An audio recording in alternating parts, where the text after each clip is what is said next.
Hi everyone! Welcome back to another episode of Mochi and Baklava. Sipping on tea! Yay! We actually have a guest today. The first I guest. feel like you can hear her a little. Roji. I got a little bit of a kitty cat situation. Say hi! You might be potentially hearing her because she's a very, very purry, loud cat. And I love how the camera focused on her. A moment ago it was like on her. We're unsure where she's with us right now, but yeah, if you hear it in the background, that's just it.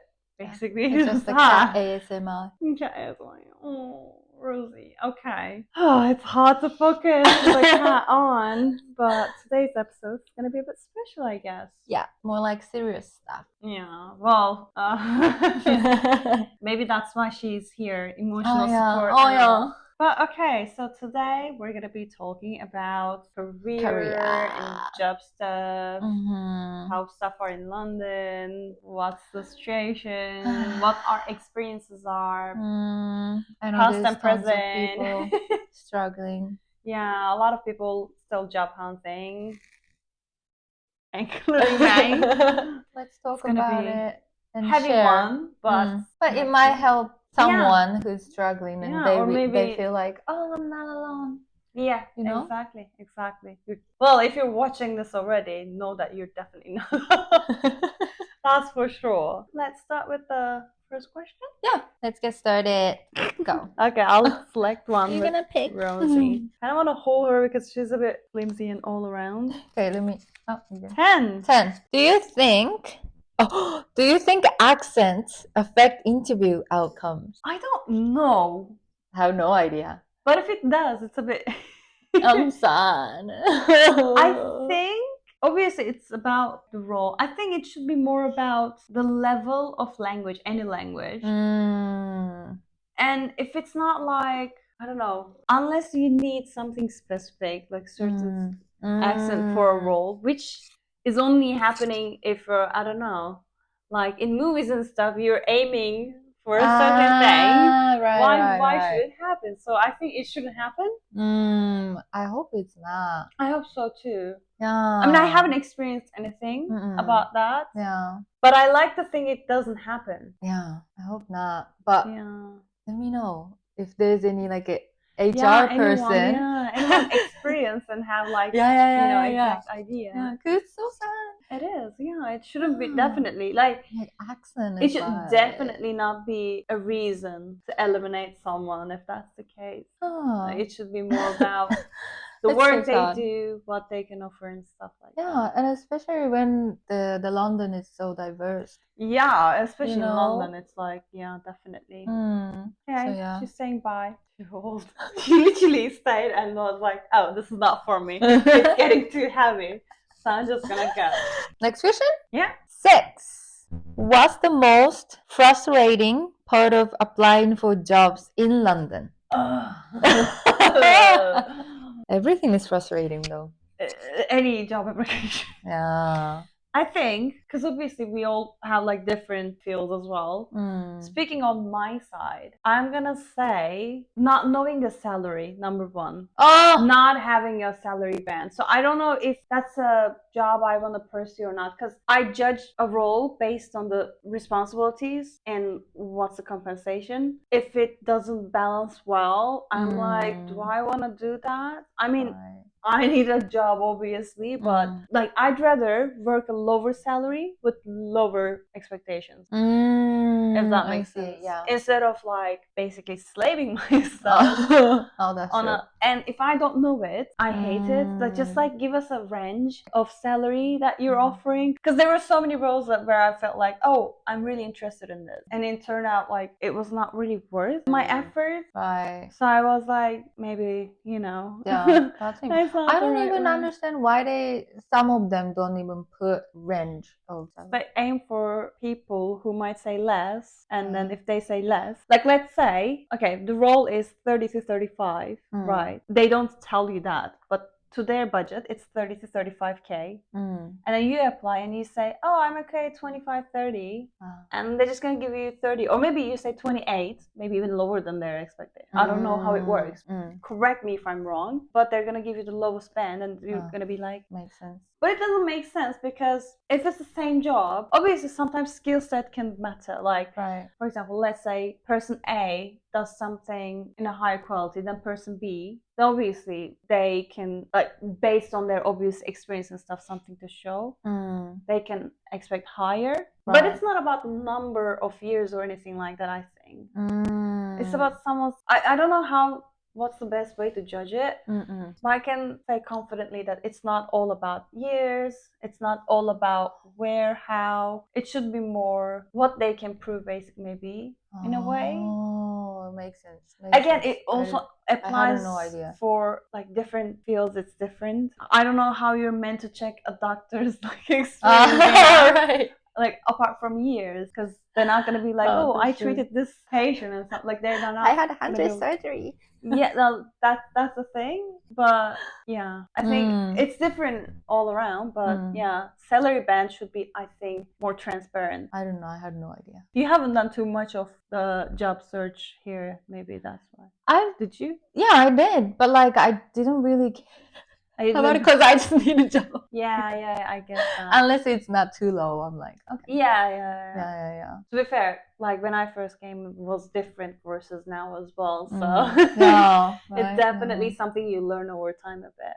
But frustrating part for me is visa. That's the biggest thing. Like I just need to check it first. Like, do they offer me a visa or not? Yeah. And then sometimes like it says like we might consider giving you a visa. I'm like, based on what? Like how does it work? Like, so like it's like if it's not 100%, I cannot go for it. And then also it's so hard to find the one with visa sponsorship. So that's the most frustrating part. Well, all right, let's move on. Oi, are you gonna read it? Are you gonna pick I don't know what she wants.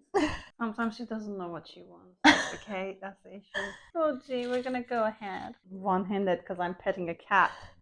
How did you feel when you first started job hunting in London? Oh my god. Well, yours is, I think, still more recent than mine. Oh, that's true. 2024.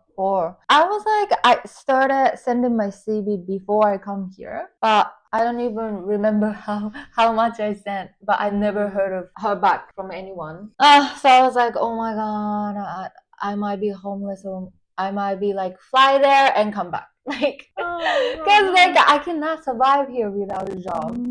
I don't have enough saving for that. Yeah. So I'm like, oh my god, I can't. Because I feel like, well, even if I have experience in Japan, here it's nothing. So I'm like, oh my god, how am I gonna find a job? So I was so stressed. Yeah. How was it for you? I think for me, obviously, because I came through like marriage and stuff, so I had at least Jake to support me. Yeah. Well, I do remember I also started early, and I swear I felt like probably even the phone number being Turkish. Oh yeah, that's the thing too. They probably wanted. Yeah, that's the thing too. To say, for interviews, they also do a lot of phone calls, even though internet calls are a thing. Yeah. And even though I mentioned like, oh, like I'm gonna have a spouse visa, so I don't need any sponsorship, it still affects the way companies approach. I think especially if they're looking immediate hire, I think they can be a bit, I don't know, let's move on to anyone who's actually here. That's true. Yeah, that makes sense. So, but even when I was here, I feel like it was quite stressful, especially because what I studied was different than what I wanted. So that kind of also came into play. How am I? Doesn't mean I didn't have any experience, but also again, how am I gonna present that? Yeah. Because it's like the things I've done were either in Turkish or in Chinese. How am I gonna present any of that? Yeah. I can mention it, but like I've tried to mention as much as I can on my CVs and stuff, but I still felt like it was like not really there. And there were probably a lot of things also you kind of have to consider how things work here, because country to country there are differences as well. Like in Turkey you have to put a photo on your CV. Oh, same. Well, here you should not put a photo on your CV. You better not putting anything on. It's very different, yeah. There are like differences, and maybe some of them I still don't know. It's just so different. It's quite scary at first as well, because like I don't know, in Turkish we have a saying, like a fish came out of the water. Once the fish is out of like any sort of water, like let's sea or their aquarium, whatever, if they're out in this environment, they're not used to it. They don't know what it is. Right. It's scary, and it's like, you know, like you don't know what you're supposed to do. Like you're shocked. It's so complex, but yeah, it's definitely not an easy thing. I was definitely a fish out of the water. Out of the water, yeah, screaming and like struggling. But yeah, it's stressful. It is very stressful. Yeah. Well, it was. Still is. Still stressful. Okay. 13. What's something no one tells you about job hunting in London? Salaries. Although that's different way. Taking it. That I'm not like, you know, I just want fair treatment. But yeah, on a serious note. How hard it is. No one told me how hard it is. I think, although still we keep hearing it and stuff, definitely networking is so important when it comes to job hunting. I don't know if it goes across all fields and industries, but like some of them, I think you're definitely better off knowing some people to connect you. Definitely. To put you a step forward. Connections are very important. I mean, it's something everybody tells you, but maybe it's not stressed enough. Yeah, but it's so hard for people from other countries, you know, like as a foreigner, we don't know anyone. Yeah, literally. Also, I guess there are like networking, there are like some networking events and stuff, but I don't know how truly useful they are as well, how effective they can be. Because I remember when I first started, obviously, it doesn't always guarantee that you're gonna get something, but I remember randomly, like I don't remember even the company, but like I went to a job fair and then someone said that I could use their names as referral, but I didn't even hear back. So like I don't know if it works, if it's a random connection or if it should be. And also depends, like, because the way you apply with referral can be also different, where they can send you a link and then you apply through that within that system. Maybe that's different. But even that, like, obviously that was so random as well. I didn't know the person, so it doesn't make sense. That is random. But it does happen still. It's just about being the right fit and also all sorts of stuff like that. I don't know, like, I guess finding a good connection, obviously. That's important. Yeah, because especially some roles, talk about, for example, marketing. Some roles can open before, or like it's in the discussion of opening, but it's not advertised yet. So if you know someone, that can be like, I'll put you through right away. Or like, you know, I'll refer you. You might get into already before everyone else apply. Right. Oh. That's definitely one thing that happens. Connection. Even though it's so hard, but sometimes it's important. Yeah. Okay. Yeah. Let's move on. 3. How different is job hunting here compared to your home country? It's very different. First of all, CV is very different. Like we said, the picture. Photo, photo. You have to put the photo, and the whole format is completely different here in Japan. I feel like here, like you can, like, you need to just like tell everything, like I've done this, I've done that, I can do this, I can do that. But in Japan, it's more like a history. Like the school you went, the company you work for, that's it. Oh, you don't write any of your responsibilities or anything like that? Maybe the responsibility, like the position. Oh, okay. But you don't really describe what you did. I don't think so. I mean, maybe it's different now, but back then you just put the company name and a position. That's it. Yeah, this year I started and this year I ended. That kind of, I don't know if it's a good thing, because it could be that someone worked at a really nice company, but did a really bad job. And someone worked at a not known company but did a wonderful, fantastic job. How they wouldn't know until you talk to them. I mean, you put the skills, Yeah, but like it's well, more like still, just who's like a certification. Like I have this skill that and I speak this language and stuff. But it's more about what kind Oh of my company God. you work for, what kind of school you went. It's very different. Oh, so bad. Yeah. So I was like, I didn't know what to write on a CV here because I've never done that. It's like, I don't know what I did. Actually, there are some, like, by the way, charities or non-profit organizations that help you with CVs and stuff like that. To mention, by the way, I don't know, like, if it's valid. I think you need to have like residence permit in the UK to be eligible, but yours is a permit as well, isn't it? Like even if it's like certain period. So what it was like a program. I joined one, actually, like I haven't mentioned it earlier, but like when I first arrived, I joined Catch 22s. Like it was like a CV writing, and it was like there were some exercises and some various stuff that went on, but it was also helpful to have that sort of thing as well. Or like there are like also some government based, I'm not sure how helpful they are. Yeah. But like there are free resources online where apparently I think you can reach out to some agents and stuff for free and talk to them like what sort of help you want. Oh, really? Again, not sure how effective they can be. I think it's but better it is to still, yeah, especially just if you try. know nothing, it would be better than, Oh, I wish I knew. yeah, I mean, I don't know. We even never spoke about this. Yeah, that's true. Now. That's one thing. CV writing is so different. So different. I mean, I've never really job hunted in Turkey because I studied abroad and then spent a year, like, didn't look for a job in that time. Actually, it wasn't even a year. Sorry.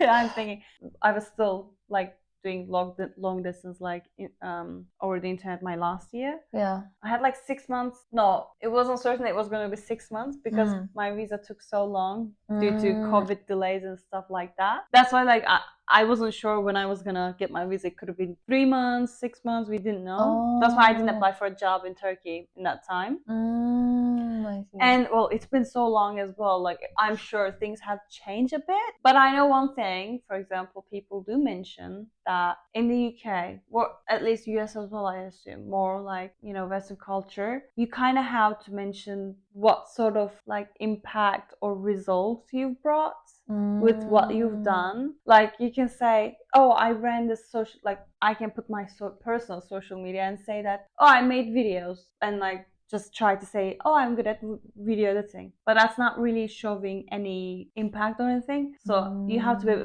specific where, so I did 100 plus videos within 4 months. If it's like an especially engagement rate or views you can mention, so I'd like across my socials within 3 months, I got slightly over a million views on all of my platforms. That's something that's direct results that they want to see. But I think in Turkey it's more like people mentioning, I've done this, I've done that, but not necessarily talking about the result of it. It's similar to Japan, Yeah, a little bit probably. Yeah. I'm not really sure. It's not just history. You still have to like talk about the things you've done and stuff like that. But I feel like here it's a bit more. Oh, we'll have a look. Yeah, I don't. I actually don't really remember. Wait. It's been a while. Yeah, it would look like this. Like all these histories. Oh, that's literally nothing. Yeah, and then here's a little bit of like you would say like I'm good at Summary, this. sort of. I'm good at this, good at that, I think. In here you have that, but you also do what you've done and like what you achieved. Yeah, but it's more about like I'm this kind of person. Yeah, I know. I'm hardworking. I'm this. Yeah. I'm punctual, or like. Yeah, even there's a hobby Yeah. section. I do include my interest in hobbies, by the Oh, way, really? here too. Oh! To show that I'm a human, and hobbies actually can be good. For example, let's say when you put cooking, it shows that you can follow instructions and maybe. Whoa! Yeah, there are a lot. Oh, I've never put hobby on the CV. Oh, I did here. Like, I don't know if it depends on based on the role, but I do it because, like, oh, that's good. Photography. Oh, I love photography. That means that if I do any like apply for content creation roles, they might say, oh, maybe she has an eye for it too. Oh, Out of guess, can I search Turkish yeah. as well? But in Turkish, I would have to search. Oh, Turkish? Like the CV, because I haven't seen them. Like you would have. Oh, photos. they look more like It's a bit like a more Western yeah. CVs. So these could be probably from, but I think it's more like the More like context, like the descriptions of the like. Oh, so for example, what else they've got? I don't know if this is common, by the way. Driving license. Oh, in Turkey also sometimes people do put where they're from or their age or something. Oh. I don't know if it's part of these, but but here you don't do that. Well, that's true. Also, like full address, which I don't do full address on CVs. Then again, I don't know. These are like online examples. I'm not really sure if this is how people do. Like birth year. That's never a thing. I mean, you do like when you fill out forms. Sometimes jobs like ask for that, but it's not really necessary here to put that. Yeah. Interesting. Very different. Move What's on. 14. At what point did you start adjusting your expectations? I think it depends, like, I'm gonna say on my side, because I also changed a couple of jobs in the meantime. I think it depended on like my growth as well. Like when I first started, it was more retail, that my first ever role, and I would move on to marketing, and then my next step was sort of like progression as well. So obviously once you reach that step, you kind of expect, because you got some experience now, so you kind of aim for higher and try to show that. But obviously it's also, again, as I mentioned, it's for me a little bit more about getting the value of my work back.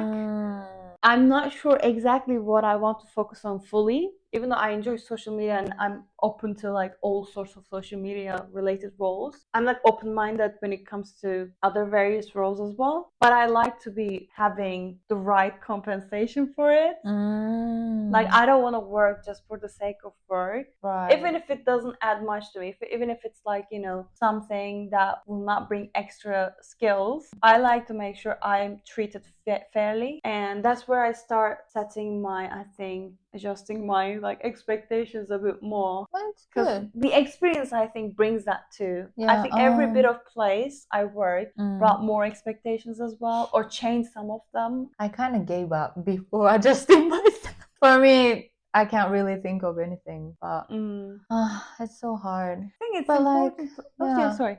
No. It's just like I think having expectation is important, but at the same time, you kind of need to make like flexible and like you know accept some stuff. Yeah. I mean, when you start a career or anything, in the first, like, you just try to get your foot in anyway. You have to get the foot in, and then you can just move on with whatever comes, and then you'll start building what you expect. But for example, I used to want to also enjoy my job fully and be passionate about it. Right. And I think it's still a little bit important to, even if you don't enjoy it, at least not hate it. But I think it's more important that you're comfortable at the job you are. That's important. Than, I don't know, like be very happy but then have very, very bad working conditions. So I guess, I don't know. For me, like right now, I'm like, I don't have to be in love with my job, but I just want to at least have a job that won't stress me out insanely, or like important. I'll get treated fairly based on my work and across the team and all that stuff. So I think these kind of things are more important than definitely, you know. Yeah, I think so. Yeah, I mean in general, not just in London. Yeah, I true. Think, This is literally, I agree. Yeah, I was same. Like at the beginning, I was more like, I want to do something I like, something I can enjoy. But now I'm like, I just want to be chill and do whatever I need to do, and like less stress and like with good people. I think people are more important than what you do. Yeah, definitely. Definitely. But you never know until you get into the company. Literally, yeah. Oh god, I have some horror stories, but same. Let's escape. Next.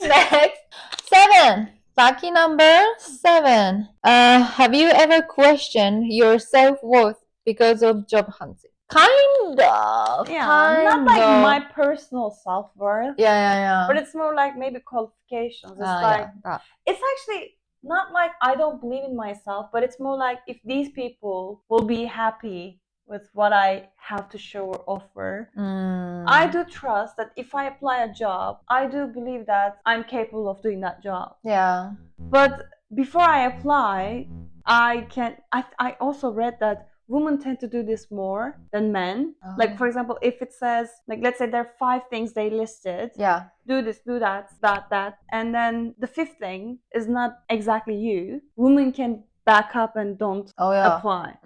But apparently most men, if those 4 things work, they still apply, like go for it. Because I think women are like, oh, if they expect this, I want this as essential criteria, then I'm not the right person. Oh, that's but interesting. Actually, most job ads, no one, I think, fully expect you to match all those.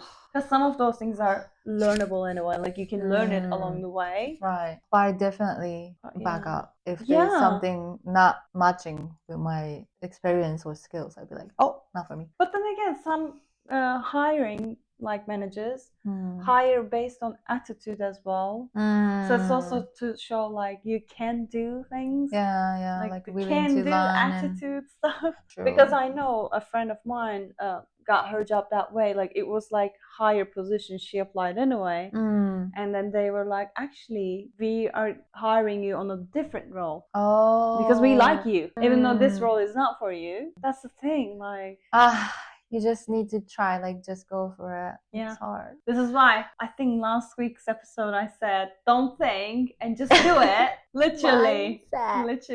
Mindset. Going back to last week a bit. But yeah, that's important. Just try. Yeah, go for it. You'll never know what it might be. It's so hard though. I know. It really is. This is a painful one, but yeah, every single question I'd be like, oh. All right.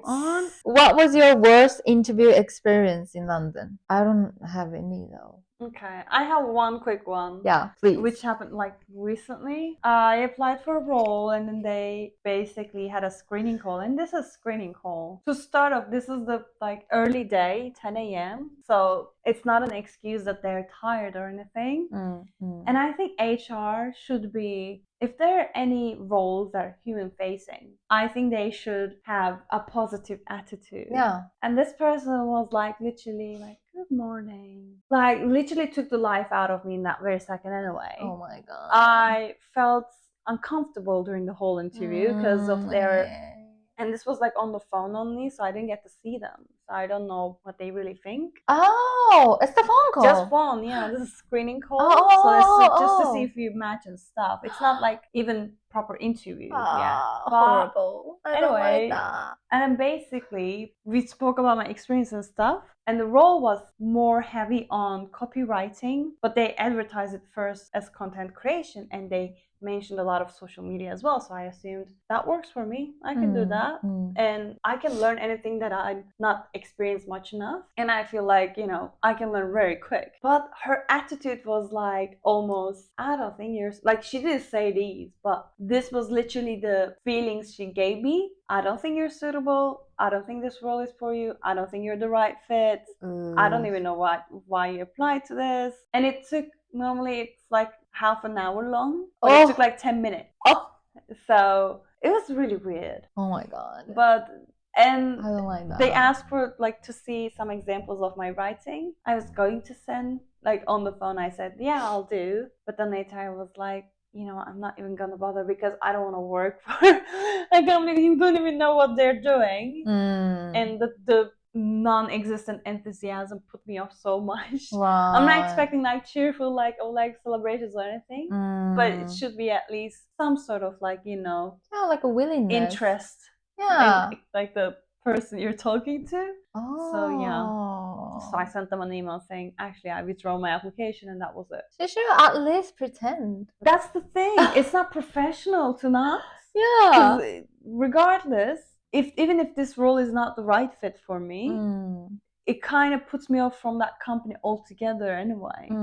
Because if this is your hiring process, you know. Yeah, true. So like you're losing a potential talent for future as well, because I don't know if I'll ever consider it. Yeah, also like it gives like company Bad reputation as well. Definitely. Yeah. I mean, I'll tell all of my friends not to apply to them. Yeah, I'm like judging. Yeah, well. Oh my god, that's bad. I don't think I have any. I don't think I have enough interview here in London. But in general, also, I don't think I have any bad interview. But like in Japan, I heard, or like back then, like when I was early 20, it was common to have this, we called it 압박 면接. It's like putting pressure on you during the interview. Like they act like they're like, you know, like kind of like arrogant, superior than you. Yeah, and like makes you nervous. You mean nothing. That's like I think technique like that a lot. I mean, it's not very common here, but I think it's definitely something people do to save like. I hate it. I've never had that one for myself, but I heard of a lot of stories, and I'm scary. like, why? I would cry and run. Yeah, I also get quite awkward and don't know how to handle that. I think I had something similar a little, but I'm not sure if they done it on purpose or if it was just like I don't even want to think about. That's another bad interview story. Yeah, forget about it. Next. Thank you. Next. 11. How do you prepare for interviews in a second language? For me, I write down all these like questions and answer, and then memorize everything. I know it's not gonna be like that on a interview, but still, I need to know what to say if they ask something like that. So I'm just like memorize everything. Yeah. I don't memorize a whole script, but I definitely pull out the words or phrases I want to mention. Because, like, some stuff, I think it's more about, I still prepare answers and stuff, and I know it's not gonna be that way, but just to practice a bit. Yeah. Because I think, especially if you read it right before, you kind of remember some stuff in a way. Yeah. So I feel like that can be helpful, but definitely have some phrases or something to. Yeah. And sometimes you have notes nearby because I think. Oh, I did too. Yeah. It's necessary. Yeah, even in even in Japanese, I would do the same. Same. It doesn't matter the language, I think. Yeah. I think practice is the key for any interview. Never underestimate being prepared. Like, true. That's so important. Yeah, you need to be prepared. But sometimes even you prepare like fully, like your brain just stops. Yeah, and, brain fog. Yeah, I'm like Yeah, that does happen too, unfortunately. Yeah. Let's do one last question, I think. Yeah, let's go. We're through quite a few. 5. What platforms or methods actually worked for you? I'll talk about this quickly. Yeah. Because the only odd one that I did was my first marketing role. I actually posted on a Facebook group.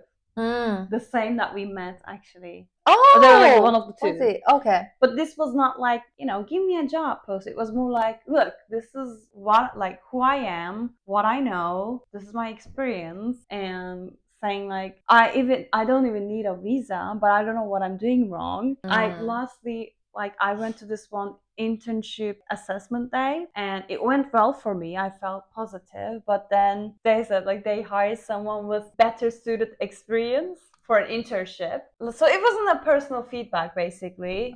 Anyway, I was like, I don't know what I'm doing wrong. I don't know what I need to do. And a bunch of people reached out saying, like, trying to, connect me to people or something like that. And so one of them also was like, oh, we have a role opening. Would you like to, be a part of it? And I said, yeah, of course. Like, I'm interested because I even left a CV to that company before. Oh! Like, I did at the job fair, like left a physical CV and never heard back. So when the, opportunity arrived, I was like, yes, of course. And that was the way I got connected, and that was my first marketing role, actually. It's really like rare case. On a Facebook, which is a platform I normally don't use as my social media. Right. So I literally on Facebook just for those groups anyway, and one of them brought me a job. Worked at perfectly. That time, at least. Yeah, I think it's being at the right place and time thing in that way. Because if she weren't to check the group at that time, didn't see my post, Yeah. didn't see the value in me, even that happened. And That's true. I don't know if you're watching. If you are, you know who you are, and I thank you for the opportunity. And it was really, really a big step for me, and I think it definitely brought a lot of experiences I could, you know, never get anywhere else. Like it was That's quite true. unique. Yeah, it was the perfect timing. Yeah. Yeah. I mean, I have similar experience for my current job. Yeah. Yeah, because I found it through X. X.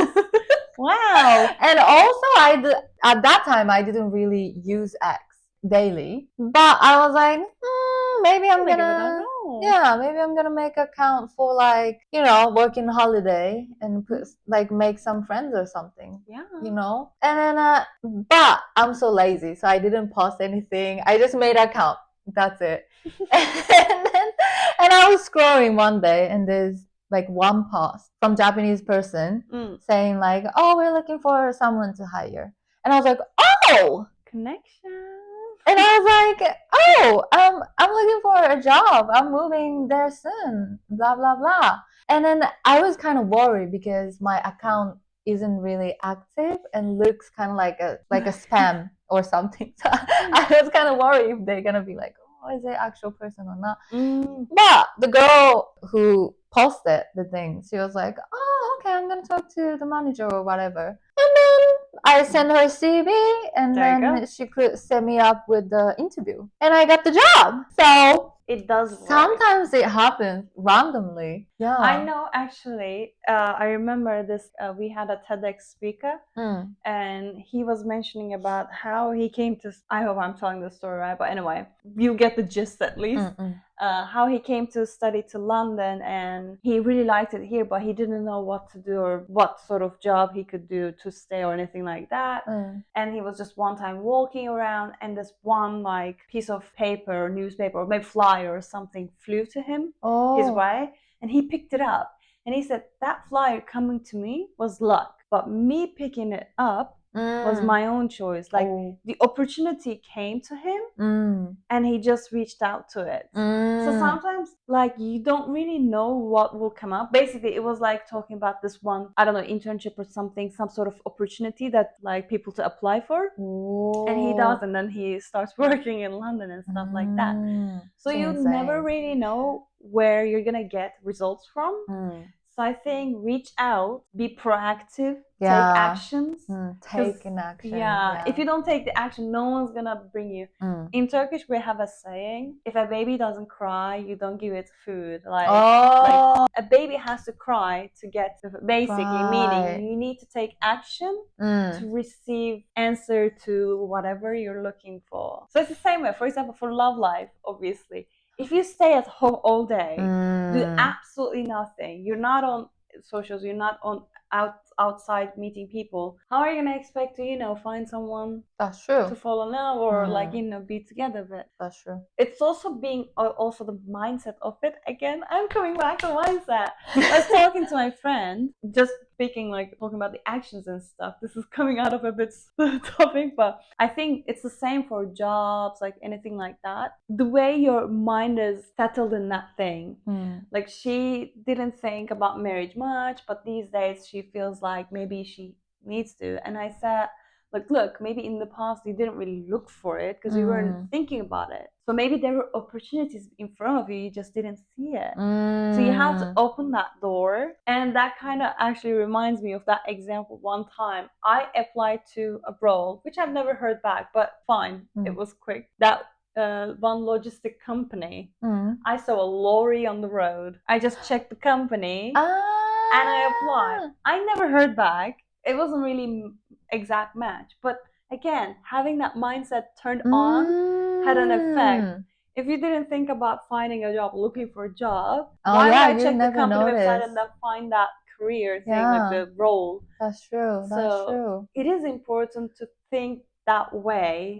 So I think during job hunt, it's important to do things that you maybe like out of traditional job applications. Right. To do something that's a bit different, because you'll never know what will bring you the next, job. Yeah. And taking action. Yes. Mindset and taking action. Yeah. Life is moving. Case Neistat has this like beautiful video about like life in 27 seconds. I can link that down below. But basically, it's like life is like a moving treadmill. And then if you stop, you'll just go back. If you walk, you'll just be normal. Get ahead, you have to hustle. So you have to go for it. You have to take all the actions you could, so you'll get something. Oh, that's a great example. Yeah. I'm like, ooh. I guess like that's the life. The gist of this like overall message of this whole job hunting. People, whoever, like including myself, yourself, all of us, to do what we need to do. Yeah. Do as much as we can. Hopefully there's someone who like get encouraged by us. Yeah, and also like a mindset. Maybe if anyone's hiring, drop a line below. Maybe you'll find your next hire as well. Or Japan. Or anywhere else. I fly. Being open-minded. No. Yeah. But anywhere else, yeah. But yeah, honestly, not just for us. Like, if for anyone, everyone, maybe you'll find your next. This can be the opportunity for someone. And also curious, just to say, let us know your own experiences. Let us know what you think got right, what we got wrong. Tell us anything that isn't matching your sort of like, experience in London, especially. Because we're quite new in London too. Yeah, that's true. So things may not match, but we're kind of keen to hear your thoughts and experiences as well. Thank you so much for listening to us as usual. Thank you. We're gonna be back with a fun topic next week. Oh yeah. Hopefully. Okay. Let's have fun next. Yeah. Yeah. Let's hope that whoever at the end of this video is finding smooth and easy time, looking for a job as well, and then everything turns out good for us all. Yeah. Keep positive. Yeah. Never give up. Go ahead. You can do it. See you guys then. See ya.